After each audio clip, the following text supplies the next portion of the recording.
Παρά το ότι το χωριό εδώ ονομάζεται Άγιος Ανδρώνικος, είναι ωστόσο ο χώρος στον οποίο φαίνεται να είχε ασκητεύσει η Αγία Φωτού ή Φωτεινή, που καταγόταν από την Καρπασία.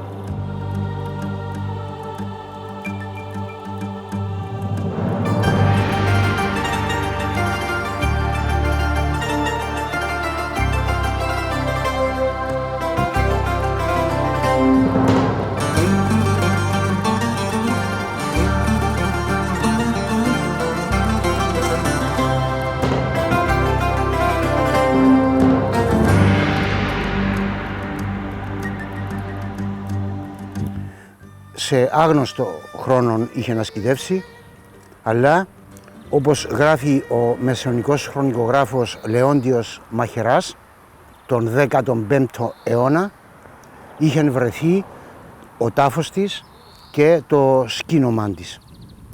Και όπως λέει ο χρονικογράφος, στον τάφο της κάτω υπήρχε και αγίασμα, υπήρχε νερό, το οποίο το καλοκαίρι έπιζε και έκανε μια τσίπα από πάνω, η οποία ήταν πολύ θεραπευτική, ιδίως για τα μάτια.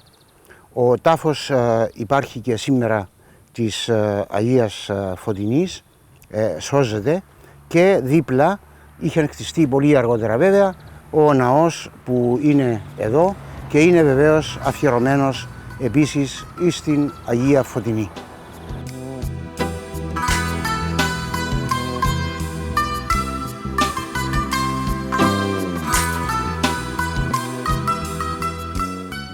The church is a single-room basilica with a barrel-vaulted roof and arches.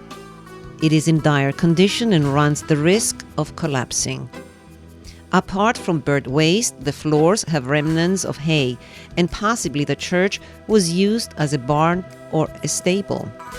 Following the plundering that took place during the 1974 Turkish invasion, the only item that remains is a destroyed iconostasis stripped of its icons. It is still here because it did not have any monetary value. The doors were not removed and still bear the original sign, the key of the church at the coffee shop. A mere reminder that the church always welcomed worshippers even when it was closed. Dangerous levels of humidity are observed on the walls and the roof.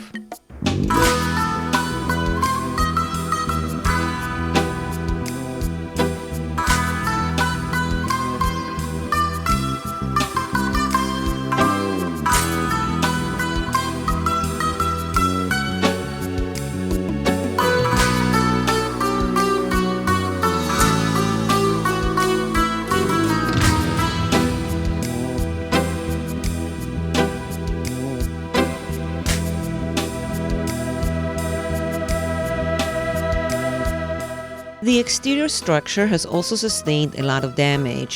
There is a lot of vegetation growth within the cracks of the exterior walls and all around the grounds of the church.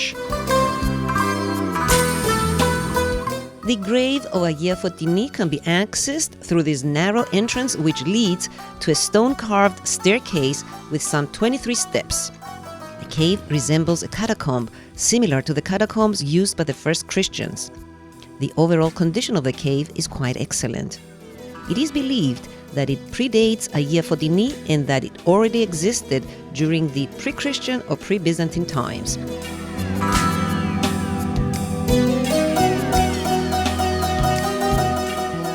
It has many interesting interior details, such as extensions in the form of tunnels, including several surviving stone-carved recesses where candles and icons can be placed.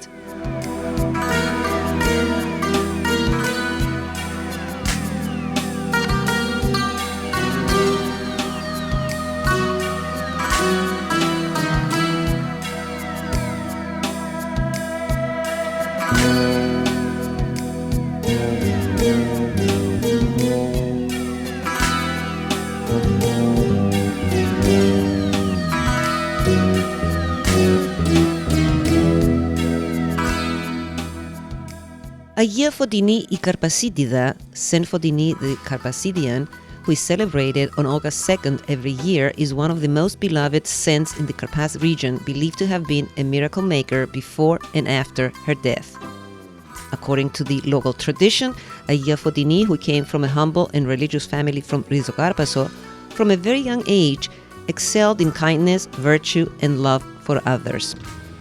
When she reached marrying age, she decided not to marry, but instead left her home and went to this cave where she spent her entire life as an ascetic.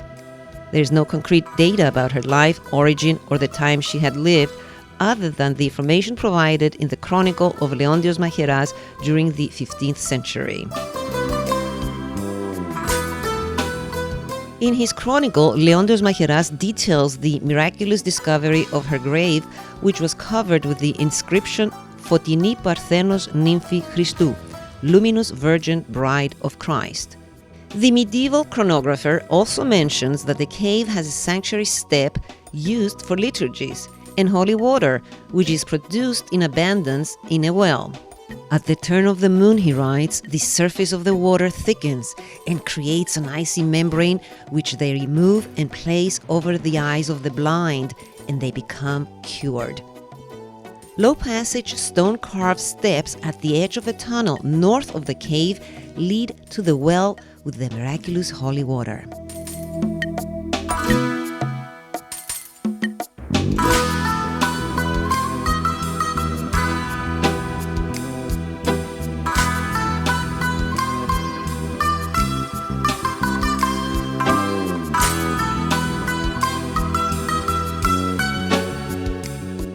After her grave was discovered in the mid-15th century, it went missing again and was forgotten for 3 centuries until it was rediscovered during the time of Archbishop Sylvester in 1718 by the caretaker of the nearby monastery. The holy relics of Agia Fotini were further secured in her grave, and liturgies continued to take place in the cave while a new church was built in her honor next to her grave.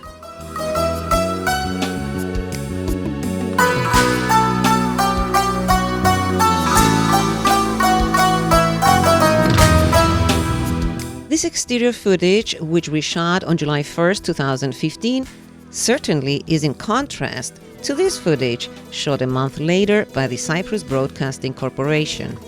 The wild vegetation surrounding the church was cleaned, while most of the imposing vegetation growing out of the cracks of the exterior walls was removed as best as possible.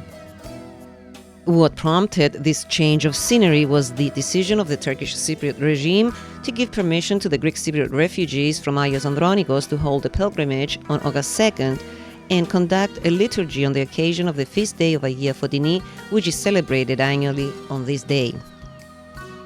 This was the first time since January 1977 that a church service was held here following the forced expulsion of all Greek Cypriot inhabitants by the Turkish occupation. The few Greeks who had decided at that time to remain and live in enclave by 1983 were reduced to 9, and by 2007 to only 2. This pilgrimage was attended by Greek Cypriot refugees from Agios Andronikos as well as from other areas of the Karpas Peninsula. They arrived in busloads and cars, however, as temporary visitors, bringing with them only their faith, their memories, their children and grandchildren, most of whom have never been here before.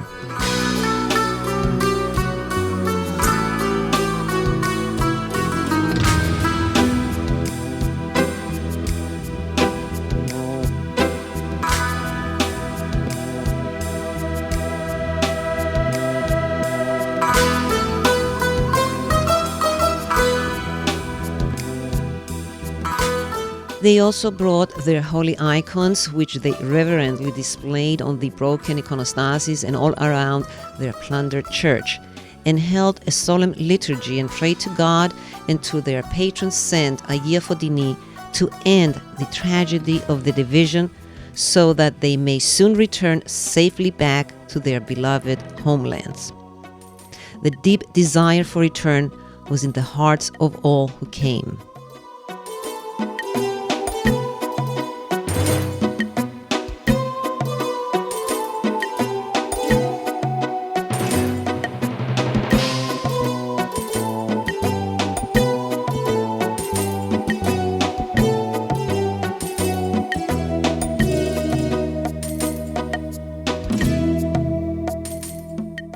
During the procession of the icon of Agia Fotini, as it is the custom, they all passed underneath the icon to receive the blessing of the saint and say a prayer.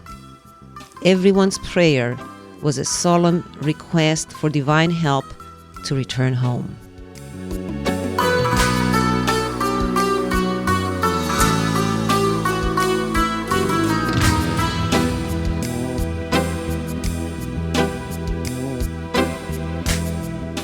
After the service, it was announced by Charalambos Michail, the president of the Community Board of Agios Andronikos in the Free Areas, that they are now trying to obtain the required permission to repair the church, which is about to collapse, through an EU-funded project which allocates funds for the repair of damaged historical monuments on both sides of the divide.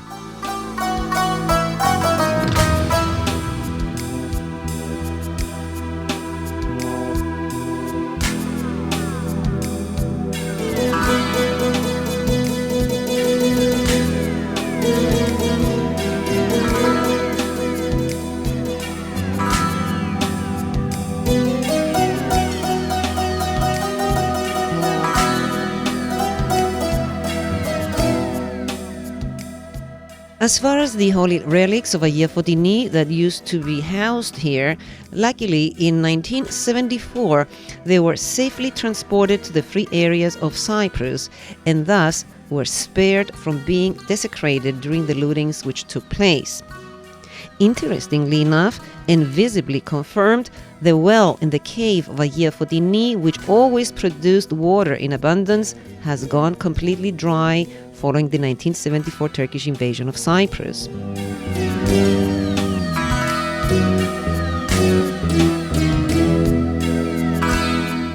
The valuable 19th century Byzantine icon of the saint, however, remained behind and was stolen by Turkish art smugglers following the invasion.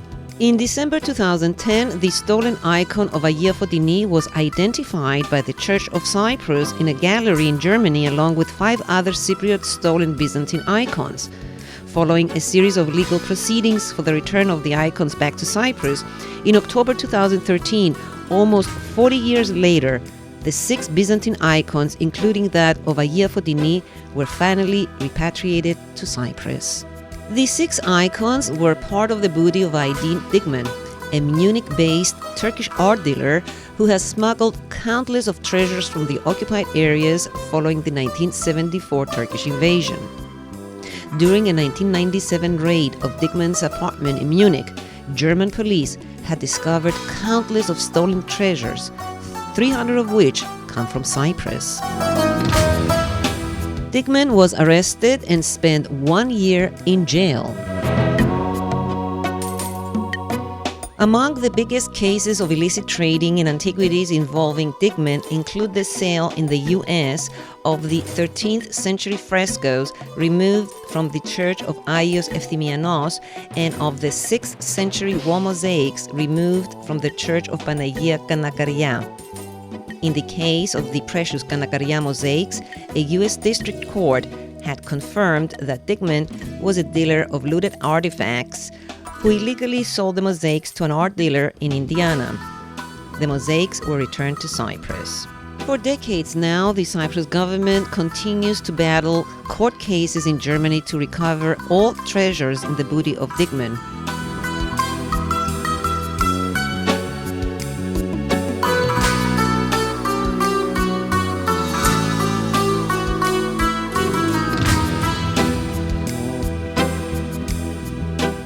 In November 2013, the largest haul of looted treasures ever to be recovered were 173 centuries-old church icons, frescoes, and mosaics, followed by 34 more treasures in March of 2015. The Cyprus government is still battling for the return of 49 other Cypriot treasures found in the possession of Digman. To this day, Digman remains a free man and continues to work as an art dealer.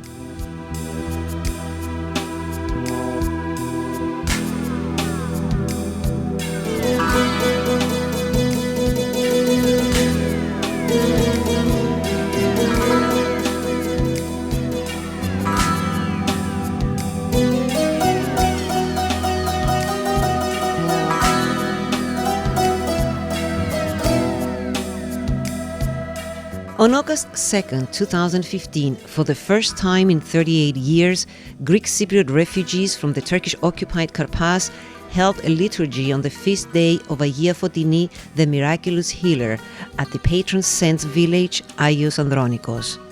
They came as visitors, and after, special permission was given to them by the Turkish Cypriot regime. They prayed and asked for divine help to soon return back to their homes. Whether or not their prayers will be answered, it remains to be seen.